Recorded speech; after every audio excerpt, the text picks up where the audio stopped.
Hello friends, welcome to Sutapa's kitchen.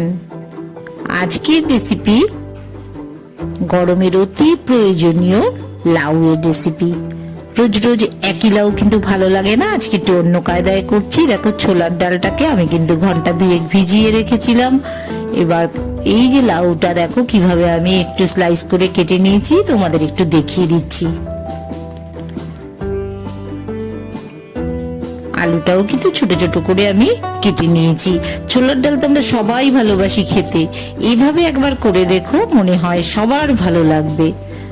একটু কিন্তু গরমের দিনে খাবারটাও কিন্তু মুখের স্বাদও বদলাবে, খেতেও ভীষণ ভালো লাগবে। এবার আগে থেকেই দেখো আমি এই আলুটাকে একটু ভেজে তুলে রাখবো। 1 চামচ মতন লবণ, সামান্য একটু হলুদ মিশিয়ে কিন্তু আমি এই আলুটা ভেজে নিচ্ছি। খুব ভালোভাবে কিন্তু আলুটাকে ফ্রাই করে নেব আমি। ভাজা হয়ে এসছে দেখেই বুঝতে পারছো, লাল লাল করে ভেজে নিয়েছি, যাতে বয়েলড করতে খুব বেশি সময় না লাগে। ছোলার ডালটা তোমাদের দেখিয়ে দিচ্ছি, এখনো কিন্তু 50% বয়েলড হতে বাকি আছে। যাই হোক, 60% মতন হয়ে গেছে, বাকিটা লাউয়ের সাথেই কিন্তু বয়েলড হয়ে যাবে। আর লাউ রান্নার জন্য খুব বেশি তেলের প্রয়োজন নেই, সামান্য তেল দিয়েই কিন্তু এই হেলদি রেসিপিটা তোমরা করে নিতে পারো। সামান্য 1 চামচ মতন সাদা জিরে আর একটা শুকনো লঙ্কা ফোড়নে দিলাম, 4টে কাঁচা লঙ্কাও দিলাম। ঝালটা তোমরা তোমাদের প্রয়োজন মতন করবে।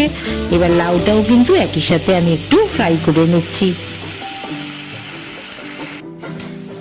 গরমে এভাবে একবার লাউ করে খেয়ে দেখো, সবার ভালো লাগবে।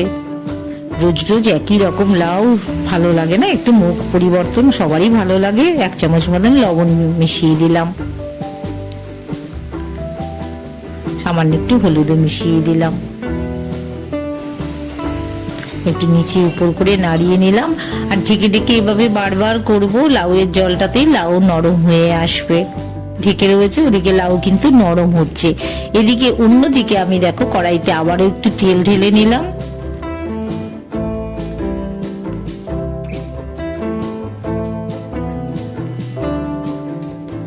একটু সাদা জিরে, 2টো শুকনো লঙ্কা, একটু তেজপাতা, একটু এলাচ, লবঙ্গ, দারচিনি, সব অল্প পরিমাণে কিন্তু দিয়েছি। সামান্য একটু দারচিনি, সামান্য একটা এলাচ দানা, এগুলো দিয়ে কিন্তু আমি একটু ফোড়ন দিয়ে দিলাম। এবার একটা টমেটো এইভাবে কেটে রেখেছিলাম, টমেটোটাও ছোলার ডালে করব বলে এই পর্যায়ে একটু টমেটোও দিয়ে দিলাম।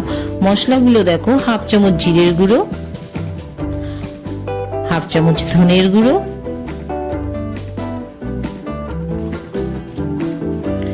সামান্য একটু হলুদ,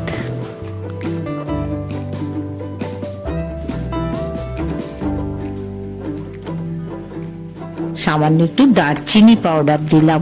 এটাকে আমি একটু জল দিয়ে গুলে নেব। এগুলো কিন্তু আমরা মেনলি এটা লাউয়ের পরে যাবে, এখন কিন্তু ছোলার ডালের সাথে রেডি করছি, ছোলার ডালটাকে রেডি করার জন্য।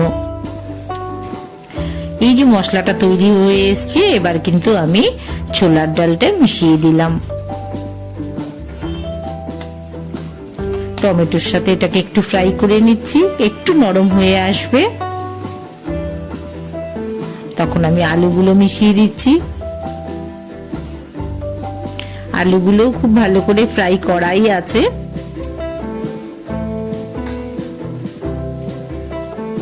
সব যখন আরো একটু নরম হয়ে যাবে, তখন কিন্তু আমি এই যে মশলাটা যেটা গুলে রেখেছিলাম সামান্য পরিমাণে, লাউয়ে কিন্তু খুব বেশি মশলা দিলে খেতে ভালো লাগে না, সামান্য একটু মশলা দিয়ে একটু কষিয়ে নিয়েছি। আর ওদিকে লাউটা বয়েল হচ্ছিল, এই পর্যায়ে এসে লাউটা মিশিয়ে দিলাম। যেটুকু বাকি আছে একসাথে কিন্তু দুটো বয়েলড হয়ে যাবে। আরো মিনিট 5-7 মতন যদি আমরা এটাকে বয়েলড করে নিই, আমার কিন্তু রেসিপিটা রেডি হয়ে যাবে।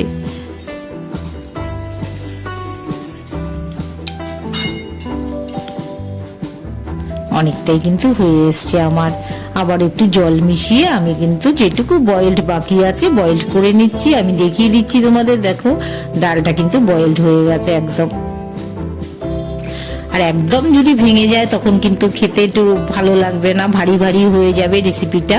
সামান্য একটু চিনি মিশিয়ে দিলাম, 1 চামচ মতন চিনি আমি দিয়ে দিলাম। আমার কিন্তু রেসিপিটা রেডি হয়ে গেছে, আমি কিন্তু সার্ভিং বোলের মধ্যে নামিয়ে নিচ্ছি। এইভাবে তোমরা একবার লাউ করে খেয়ে দেখো, ভীষণ মজাদার রেসিপি। গরমে কিন্তু যখন আমাদের কোনো কিছুই ভালো লাগে না, ভাত রুটি সবকিছুর সাথেই ভালো লাগবে। এইরকম ভাবে 1 চামচের মতন ঘি বা হাফ চামচের বেশি একটু ঘি মিশিয়ে দিচ্ছি। সুতাপাস কিচেন ভালো লাগলে তোমরা অবশ্যই একটু সাবস্ক্রাইব করো, লাইক করো, শেয়ার করো, সাথে থেকো।